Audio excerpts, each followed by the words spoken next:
Welcome to Storytime with Brad. We have the best. You thought we had cool props when we had Lego, when we had the Millennium Falcon, when we had lightsabers. We have our sweet dog, Teddy. Everyone meet Teddy. This is the sweetest dog in the world. Teddy is Havanese. They say he's Havanese. We don't know if he is. But why? Because we are reading I Am Helen Keller. And you're saying, what does Helen Keller have to do with Teddy the dog? You're going to see. This is one. It is all about Helen Keller's love for her dog, and you'll see what it drives her to do. This is also, every time we do this, is so you have a lesson. And this is a lesson about thankfulness, a lesson about not giving up, and a lesson about having the cutest dog in the universe, which we do have. So, Teddy, you ready? Now, I'm going to show you. We're going to do a test right now. When you work with live animals, anything could happen. This dog could lunge at me, could go crazy now. When our dog hears the doorbell, he goes nuts. So we're going to ring the doorbell right now, and if he goes nuts, we don't know what's going to happen. I have no idea. This is a live animal. He's the sweetest dog ever. To prove to you how sweet a dog is, he loves me so much. Watch what happens. Let's see if he reacts at all when he hears the doorbell. Here we go. Doorbell now. What? Yes! Sweet dog. Is that the sweetest dog ever? He is a guard dog. He is amazing. Oh, it's okay, sweetie pie. Okay, here we go. I know. You know what we're going to do right now? We're going to give Teddy a treat. Because Teddy just did the best trick. We had no idea if that worked. That was live. You think that, you see these guys in Vegas, they work with like tigers. This is the better animal. This is the cutest dog ever. So Teddy, you want to read with me? Here we go. I am Helen Keller. Let's see if Teddy makes it through the whole book. I am Helen Keller. Helen Keller's dog is coming. Watch this. When I was little, I was just like you. I love to play. I love my dog. And I love seeing all the bright, beautiful flowers. I also love copying people. At 6 months old, I could already say, how do ye? How do ye yourself? And she said, tea, tea, tea. She asked for tea. Like there was no stopping her. On the day I turned 1, I started walking. Oh, and there was another word I always loved. Wah-wah. Water. Here's your water. Just like any other kid, right? But there's one thing that made me different. When I was 19 months old, I got very sick. The doctor said I wouldn't live. I did live. But the sickness made me blind and deaf. Now here we go. You ready? This is what makes Helen Keller different. This is how I see the world. Close your eyes, block your ears. I couldn't see anything or hear anything. That's right. Nothing. I know it seems scary. It was scary for me too.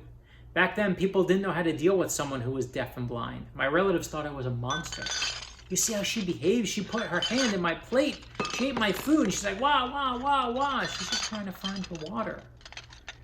She was so poorly behaved, they said she shouldn't be here. And they were right, I wasn't well behaved. I was extremely frustrated.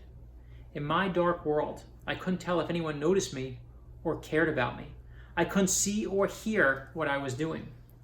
But by the time I was 5, I figured out small ways to communicate. To say yes, I nodded my head. To say no, I shook it side to side. To say father, I motioned to put on his glasses. For mother, I rested my hand on my face. For my babysitter, I did this.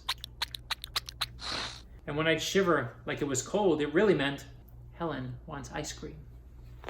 But even with those signs, I couldn't get my dog, Belle, to play with me. I didn't know how to speak, so I couldn't call her. I just wanted to play with my dog. The saddest part was I got used to a dark and silent world, right? That's why we brought Teddy here today. You know how much we love our dog?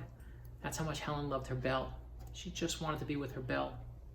People told my parents to give up on me, that I'd never be good at anything. They didn't listen though. After reading about a blind and deaf girl, my parents found something they hadn't had since I'd gotten sick. Hope. This says there are places that teach deaf and blind children. That's what she needs. She needs a teacher. We all do. Everyone needs a teacher. Still, I had no idea what the world was about to bring me. I never had a more important day. I was 6 years old. From the way my mother was hurrying, I knew something big was coming. I stood on the porch waiting, feeling the sun on my face. Someone approached. I could feel footsteps. I reached out thinking it was my mother. She pulled me into her arms. Her name was Anne Sullivan.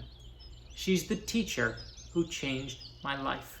And I'm telling you, we all have teachers who are going to change our lives. You may be sitting with the one you have right now. I'm trying to teach Helen a different way to hear and speak so people know what she needs or wants to say. How do you do that? Using sign language, like this. Each sign I make with my hand stands for a different letter. Since Helen can't see them, I make the signs directly into her hand so she can feel them. In one of her first lessons, she gave me a toy doll. After letting me play with it, she spelled the word doll into the palm of my hands. D-O-L-L. Can you feel the letters? D-O-L-L. I could feel them, but I didn't know what the letters or words were or how they worked. It didn't stop Miss Sullivan. One day we were arguing as she was trying to teach me the words mug and water. I got so upset I took my new doll and smashed it on the ground. I got angry a lot back then. It was so hard for me. I was frustrated. Never losing her patience, my teacher took me outside. At a nearby spout, she put my hand under the running water. In my other hand, she spelled the word W-A-T-E-R, water, W-A-T-E-R. Then she spelled it again, W-A-T-E-R, and again, W-A-T-E-R, and again, W-A-T-E-R, and again, W-A-T-E-R, W-A-T-E-R, W-A-T-E-R, water. Water. Yes, yes, water. She understands. Wow. I understood. Now that I know how to teach Helen, there's so much she can learn. From there, I realized that everything had a name. Every object I touched seemed to burst to life. Mother, table, lamp, father, dog, sister, teacher. That dog? And now, when I wrote words in my teacher's hand, I had someone who could understand me. When you're learning something new, it's often hard. I started with words. My vocabulary grew fast. Eventually, I learned the meaning of the word love. I had given my teacher some flowers. She spelled into my hand, I love Helen. Confused, I asked her, what's love? It is here, she spelled while tapping at my heart. I was still confused. It was hard to understand something I couldn't touch. It made no sense. Why couldn't my teacher show me love? But then she explained, you can't touch clouds, but you can feel rain and know how happy flowers are to get watered. That's how love is. You can't touch love, but you can feel how happy it makes you. There in that moment, my whole world changed. It was as if there were invisible lines that stretched between me and everyone else in my life. Close your eyes.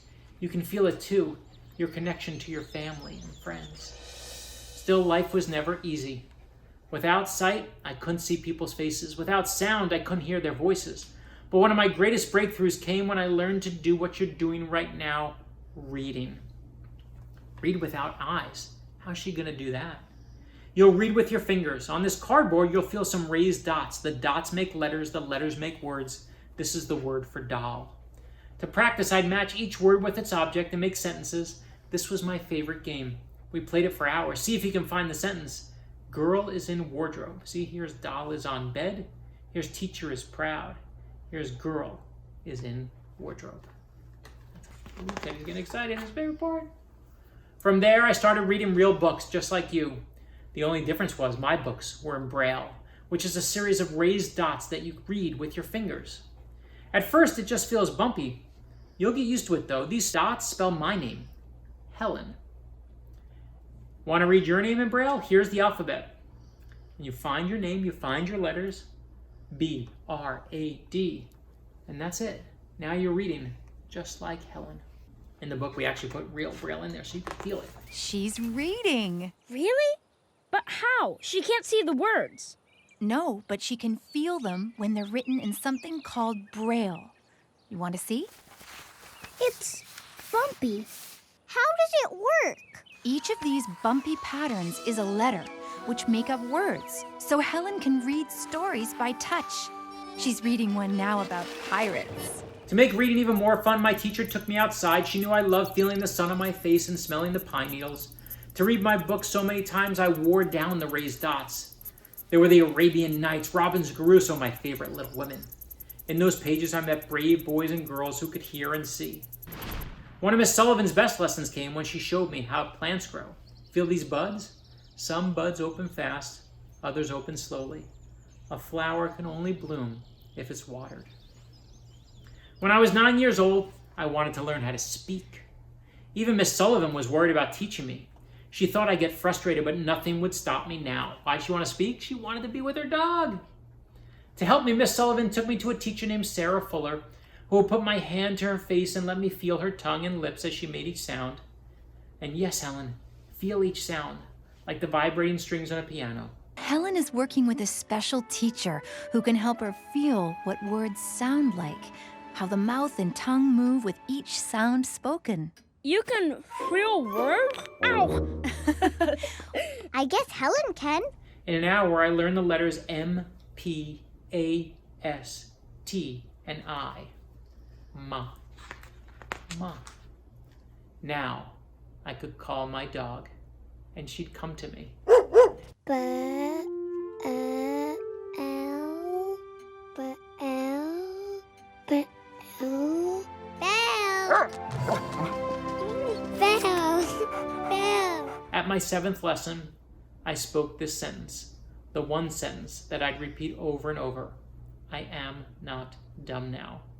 And here comes Belle. Belle! In the cartoon, we made a little different dog. Look, Belle. As I got older, I didn't just learn to speak English. I learned French and German. For college, I wanted to go to Radcliffe at Harvard University. I said, maybe you should wait a year, Helen. Deaf and blind people don't go to college. I'm going. I wouldn't argue with her. There's no stopping her. At Harvard, most of my books weren't available in Braille, so Miss Sullivan spelled out many of the textbooks in my hand. Just imagine that, right?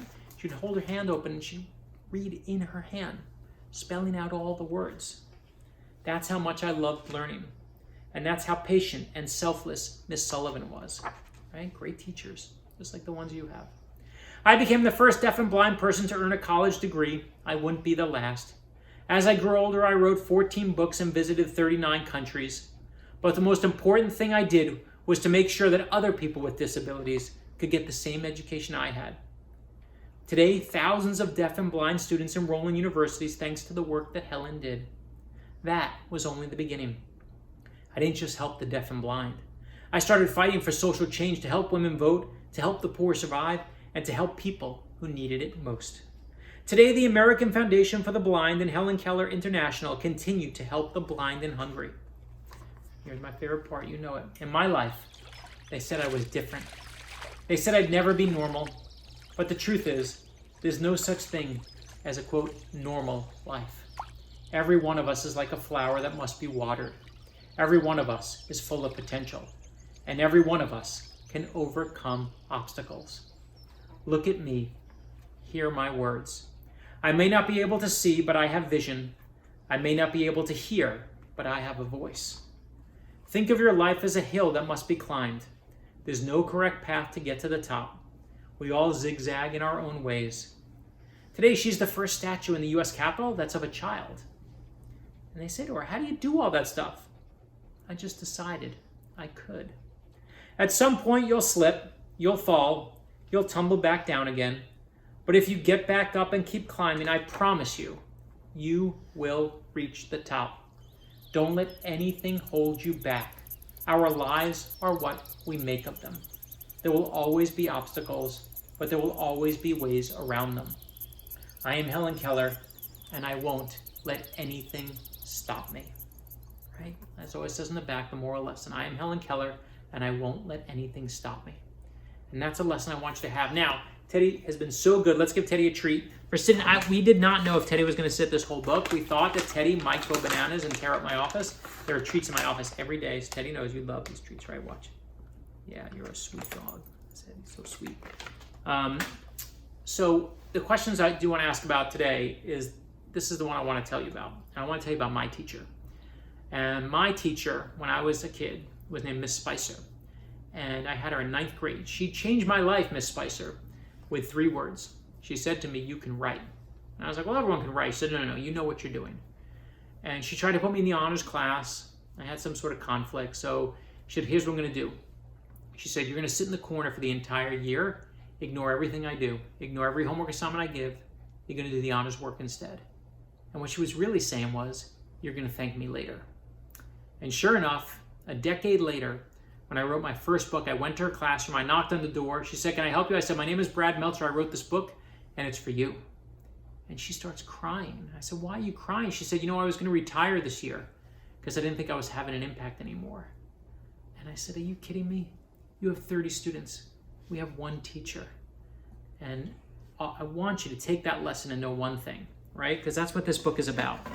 I Am Helen Keller is about an amazing teacher. But it's also, as I told you at the start, about being thankful. So you heard that lesson. I went back to thank Miss Spicer. I want you to think right now of your Miss Spicer. Think of someone who looks out for you. It may be your teacher you're with right now. It may be your parents. It may be a grandparent, someone in your life. But I want you, when this is all done, to thank them. And I'm talking about the adults too. Think of who it was. Someone who gave you your first real job. Someone who took a chance on you for the first time. Whoever it was. But go say thank you. You won't believe what comes from it. Thank you to all the great teachers. It is the most important lesson. We put it right here on the last page of the book. It says, one last thing. Go say thank you to that teacher who helped you when you needed it most. Please, go say thank you. You won't believe what happens. Thank you for joining us for I Am Helen Keller. Again, keep reading, keep being kind to each other. And join us for another story time. Same Brad time, same Brad channel. Thank you, Teddy.